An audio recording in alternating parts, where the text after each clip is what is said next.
It's time to talk a little bit about truth and to define what truth is. What truth is. Because it's so popular among the so-called intellectuals or the so-called intelligent people to say that truth does not exist. And it's a very common conception to have that. Truth does not exist simply because everything is subjective, which is true. Everything is subjective. So that is true. But the mistake that these people make is that they don't see the truth. And that's what I'm going to tell you now. The truth is that which creates the cartoon. The truth is that which creates the cartoon, which means that the truth is the way that the human program works. That is the truth.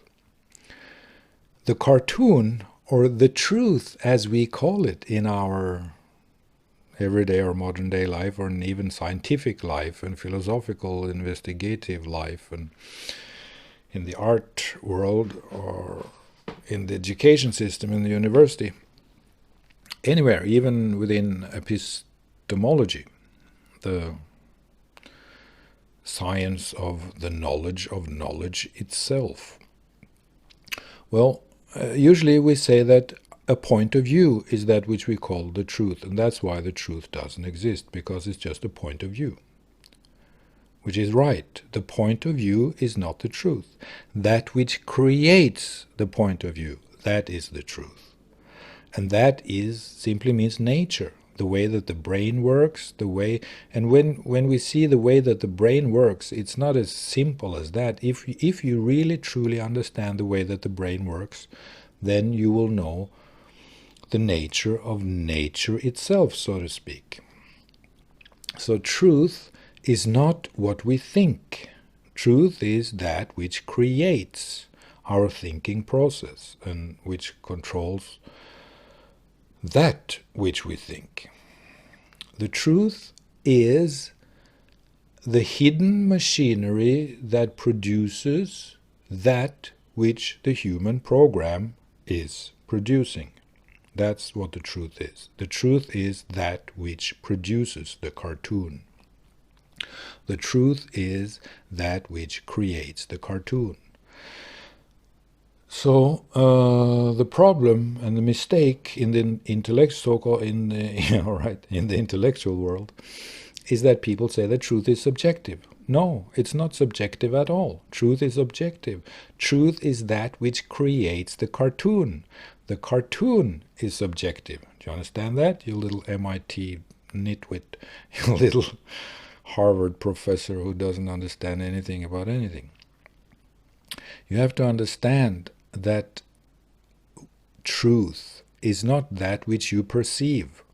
Truth is that which creates that which you perceive. All right? Truth is not that which you see. Truth is that which creates that which you see.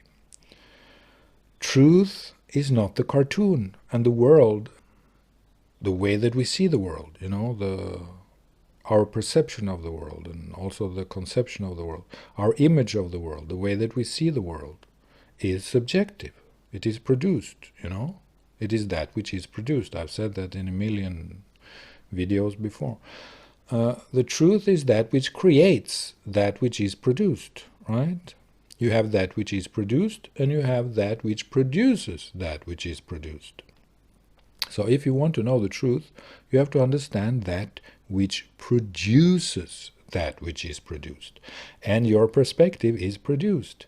Your cartoon is produced. Your worldview is produced. Your way of thinking is produced. The way that you relate to a certain scientific discourse is produced. What is it that produces the way that you relate to a certain scientific discourse? That is the human program. So you are right in the fact that everything is subjective, but that everything is not the truth. The way that we see the world is not the truth. Your little cartoon is not that which we can call the truth. Yes, it appears for you, but it's not the truth. The truth is that which produces this cartoon. The truth is that which creates the cartoon that you're living in, right? The truth is that which create die Welt as the world as a conception. The truth is that which creates the world as we see it. That's what the truth is. The truth is the human program. The truth is the way that the human program works. And the way that the human program works can also, of course, tell us a lot about the nature of nature itself. So, to say that this scientific paradigm is true and another scientific paradigm is true is false, is of course nonsense, or it is scientific rubbish in a way, because they are just cartoons, they are models. Sometimes a model is right, sometimes a model is wrong. But a model, it takes a lot to make a model completely right, simply because we're living in the human program. So the art of creating a good scientific model means to reduce the amount of cartoons, inside that model, to reduce the cartoon character of the model. Because, well, if you're lucky, you hit the bullseye, Sometimes you can hit the bullseye with your model, and then the cartoon is true too. But that's, of course, another thing. But yeah, of course, it's possible to make a completely true model of the universe. That's very possible, but you cannot do that unless you understand that which creates the cartoon. You cannot make a completely true model of the universe if you don't know that which creates the cartoon. Because that which creates the cartoon is that which constitutes our ability to make a scientific model. This is the things that people have to understand, especially those who are so-called intellectuals or so-called intelligent or so-called professors, because they believe in the validity of the narrative that they exist within as a discourse, as a language game. They live in that language game because that is the best cartoon for them. That is the cartoon that makes them the most comfortable. And you could say that this is the meaning of life. The meaning of life is to find the cartoon that is the most beneficial for you. Find that cartoon that works in the absolutely the best way, and make that cartoon into a model. But make sure that this cartoon and that model also includes the knowledge about how cartoons are created. It must include the knowledge of the cartoon itself. It must include the knowledge of the model itself, because if not, it will be blindness and stupidity. The blind leading the blind. The model is already blind, and the person who follows it is blind too. So that's usually how it is in the world of science and in the world of intellectuals today, because there's so little knowledge, so little awareness of the program that constitutes thinking. There's so little knowledge about that which produces that which we call knowledge. There's so little knowledge about that, and it's annoying and it's embarrassing to see, simply because they haven't seen through the human program. They don't know what it is that creates the cartoon in which they experience the world. Because we experience the world through the cartoon that we establish by the way that the human program creates this model, or you could say paradigm, or basic category for the ways of experiencing and seeing and perceiving the world. Immanuel Kant was, of course, into this in a certain way. At least he opened that chapter. He opened the door into seeing the categories of the basic categories through which we experience the world, which of course is simply just a part of the human program. And Wittgenstein opened the door to language itself, which means to knowledge itself. So Wittgenstein posed the only relevant question, the question to language itself. What is language itself? That's what he did. He opened the door to that.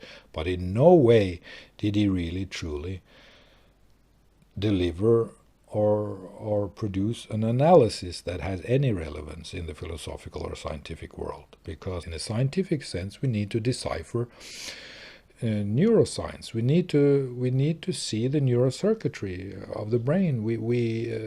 Brain science is, of course, the main science of the future. There's absolutely no doubt about that. So we have to understand neuroscience is the science of the future, and we have to understand how the brain and how the workings of the brain and the human programs, human program, so to speak, interacts with that which produces aspects of our health, or general health, and general perception and knowledge. So without understanding our own machinery, we cannot create a humanity that is dignified and true and beautiful and correct and righteous. If we're only a donkey if we're only a donkey running after the carrot in our mind, whether it's God or eternal happiness in the do-do-da-do-da-do paradigm cartoon, or whatever it is, it doesn't matter.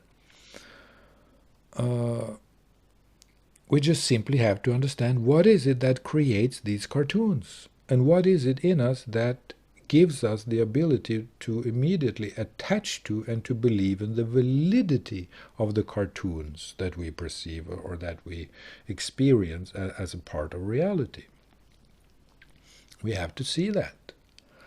So the point of this video is, in a sense, to say that the fact that truth does not exist, that is rubbish. It means that you haven't understood what truth is. And truth is not what you believe in. Truth is not what you understand. Truth is not the world as you see it. Truth is not perspectives and paradigms and models and thinking and perspectives, Truth is that which creates our ability to make models. Truth is that which creates the cartoon. Truth is that which creates the perspective. Truth is that which makes your perspective possible, because there's something in your human program that produces your ability to deliver that perspective to yourself, to constitute it. And that, the origin of that, comes, of course, from the brain. So this is the science of the future, to understand that. If we really want to understand God, if we really want to understand ourselves, if we really want to understand ultimate reality and the way that the electrochemicals and the electromagnetic energy interacts, then we have to be open to knowledge. And when we're open to knowledge, we will see that truth is the machinery itself. It's not that which the machinery produces. The machinery produces our paradigms and models. The machinery produces my ideas. My ideas may not be the truth, but that which produces my ideas, that is truth. That is something that truly exists. My ideas are something that I create myself because of my own preferences. I like to see the world like this. I like to feel like that. I like to see that this is the truth and that is not the truth. But that which creates these preferences, that which creates these ways of thinking in me or in anyone, any person in this world, within any scientist, within any so-called philosopher, the thing that produces his way of thinking, that is the truth. That is the machinery, the hidden machinery, and that is the human program. And that's what I've been talking about for 30 years now. That if we don't understand the human program, then we won't wake up, then we won't grow up, then we won't turn into true human beings with self-insight. And this is why I've said that the Christian Wolther Museum is an arena and a platform and a museum strategy and a museum model dedicated to seeing the human program, because that's the future of museum activity. That's the future of art. That's the future of science. And the future of art and the future of science actually merges. They come into the same point, because true art is research into scientific aspects. It's just the way it is. Art is not a painting or a photograph or a video, unless that photo or that painting or that video demonstrates an ability for a reflection that opens up for deeper insight and self-insight and insight into that which creates the world as a cartoon or the world as a perception at all in the first place. If art is not a question to the way that we perceive the world, then art is not art, but it's just kitschy rubbish. We have to work for the common good. You have to work for that which means self-insight and balance and more truth into the world. That's what art is about. To be an artist means to be a prophet in a way. It means to be a person who delivers aspects of truth into this world and opens the eye that is currently blind. To be an artist means to open the eye to that which we don't see, simply because the eyelid is lazy, or simply because, to make us see that which we don't see because our eyelids are lazy. Ha ha ha! Ain't that elegant? Well, never mind. But we have to see the world. And in order to see the world, we have to see the truth. And that which is the truth is not the world itself. That which we believe in, the truth is that which creates the world as we see it. The truth is that which creates these things that we believe in. The truth is that which creates the cartoon, if we should say it in an elegant way. To say it in an elegant way, we should say it like this. Truth is that which creates the cartoon, which means that we must have self-insight, because we're all living in cartoons. Cartoons are that which is generated inside of us all the time. Cartoons is that which is produced within our human program so that we live in the presentation of the world in which we can navigate and organize. Because that's what we need to do in order to survive. So that's a part of the way that the human brain is coded, It's made like that. Truth are not the cartoons that we believe in or see or perceive or have in our own brain-mind system. Truth is that which creates the cartoon.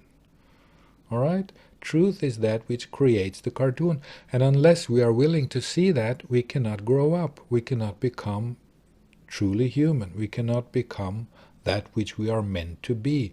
And that which we are meant to be is enlightened, mature, grown-up people who are strong enough and dignified when it comes to having a true human life in this world, where we see ourselves, understand the human program, and so become much more able to live in the world in a good way and to create the best models and perspectives and paradigms possible, to create the best cartoons possible, because we have understood that which creates the cartoon, and we have also understood that which is good for us and beneficial and appropriate, and we have understood that which is not helpful, not beneficial, and not appropriate. And that is very, very, very easy to see in the world today. It is self-evident, because we live in a world of problems created by stupidity, right? We live in a world of problems that are created by stupidity, and the stupidity is the way that we believe in the validity of cartoons. And that's the whole story of humanity for you in one sentence. That's the whole thing. The whole game is like that. The world is this bag of problems simply because we believe in the validity of the cartoons that we follow in our own mind-brain system. That's the story of humanity for you. So unless we don't understand the machinery that creates the cartoon, if we don't understand that which creates the cartoon, which is actual truth, then we will not become true human beings in a world that we can make the best world possible. Thank you.